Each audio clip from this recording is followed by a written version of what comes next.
Hey there, I'm Lauren, the Soap Witch, owner of Soap Witch Crafts, and welcome to another edition of In the Making.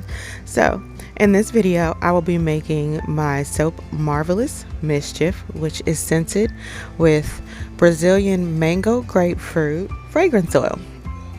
So, here in this first scene, I have mixed the lye into the water to create my lye solution, which is an ever so important part of the soap making process. I also include the additives of just regular white sugar, and the sugar helps to keep the batter fluid, and it also helps with bubbles.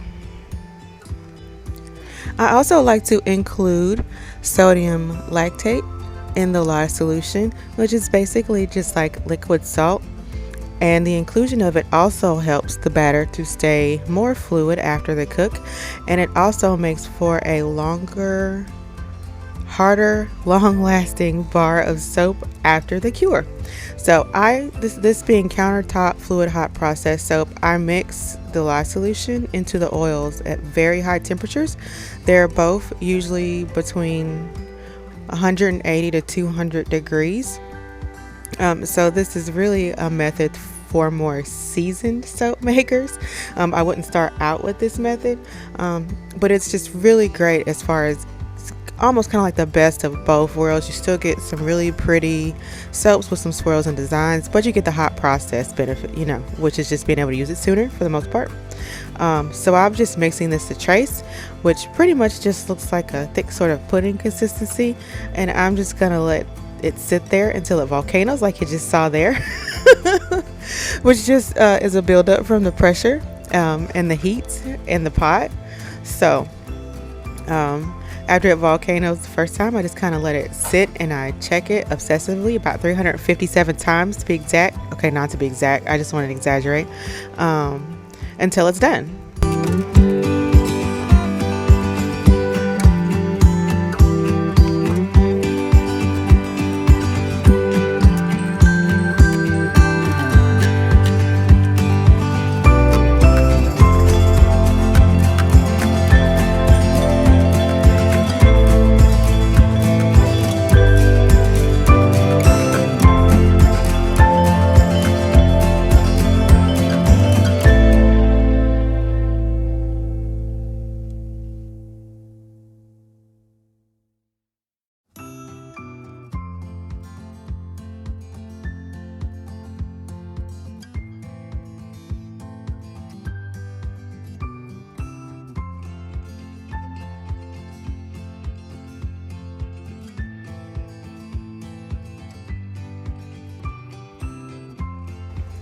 And another volcano, the final.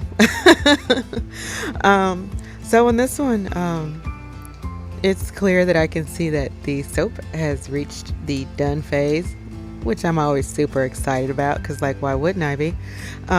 So after it volcanoes that final time, if it does not always, I stir it down to make it stop doing that, or it'll be like lava and flow out of the pot and all the way onto the table, and nobody wants that. Okay, so once it's done, I add my yogurt, and then I stir that in thoroughly and let it sit like maybe for 5 minutes. The purpose of the yogurt is to make it extra fluid so that I can really just pour and do really fun things, like, whatever I feel like, really, because I like to experiment, me. So I stir it in. Sometimes I use a spoon, sometimes I use a whisk. I don't know how much it matters. It ends up very fluid by the end of it.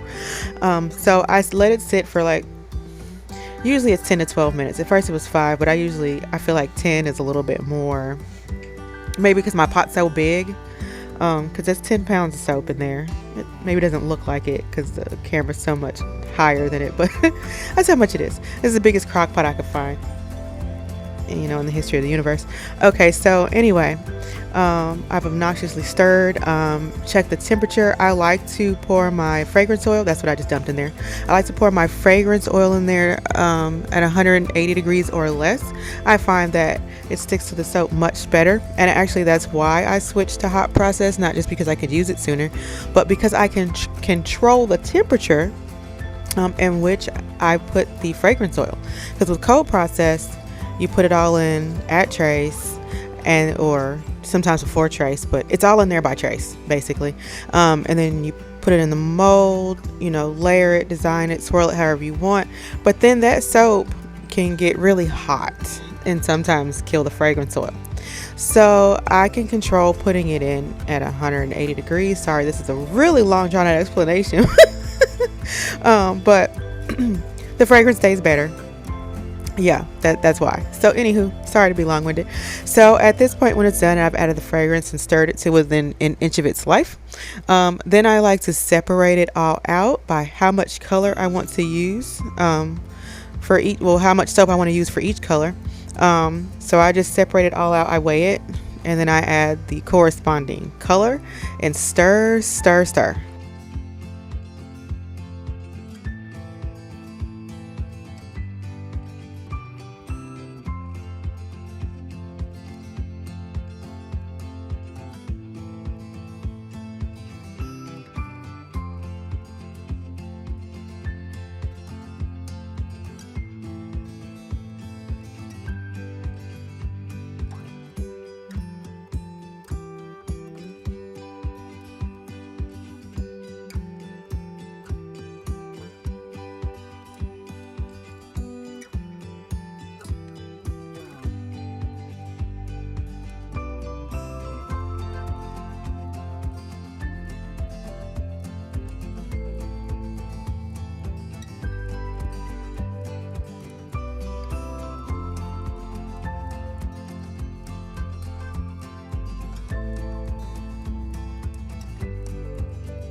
All right, all my colors have been thoroughly separated, and soap has been separated and colors mixed in. And so now it's time to pour the soap. So there really isn't a lot of method to my madness.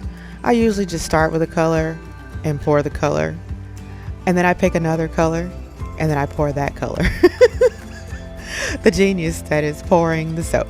Okay, I like to have some contrast, so I like to pour like kind of heavily contrasting colors next to each other, because I feel like they may stand out better when I go to do the swirl or pour or what have you.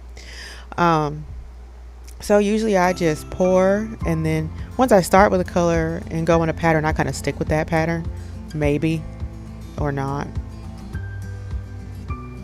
There's no method to my sometimes I do stick with the pattern. But it really just depends. I think this ended up being the top layer, so I just started putting colors in there just to get it all in there. I tried to eyeball it and make sure that all three loaf molds have the same amount of soap at the end of pouring, because that would be kind of bad to have some soaps that are like really tall and some that are really short. I want them to be pretty close to uniform, just to make sure everyone is getting the same amount of soap. Yay.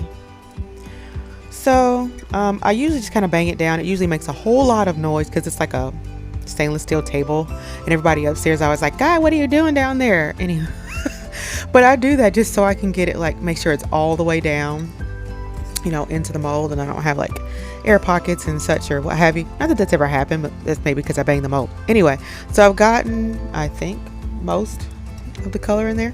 I try to scrape every little bit out that I can, and Yeah, I try to get every bit out that I can. Waste not, want not. So I get it all in the mold, and then I get all excitable about life, and I get to sprinkle. You know what?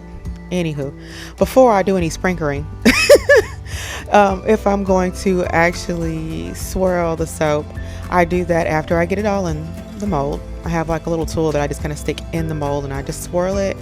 I swirl the top, and then I get the fun and the magic of sprinkling the pretty glitter slash fairy dust on top.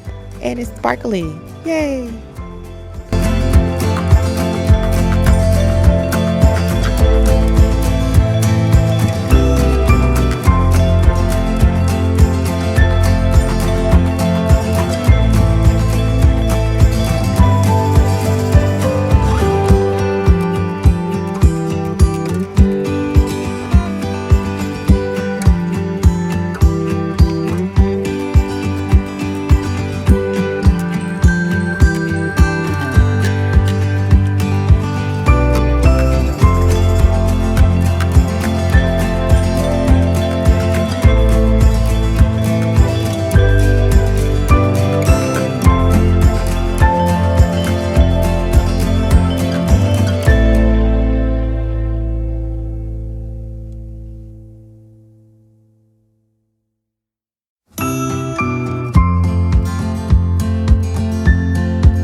All right, it is all perfectly in the mold and covered in fairy dust.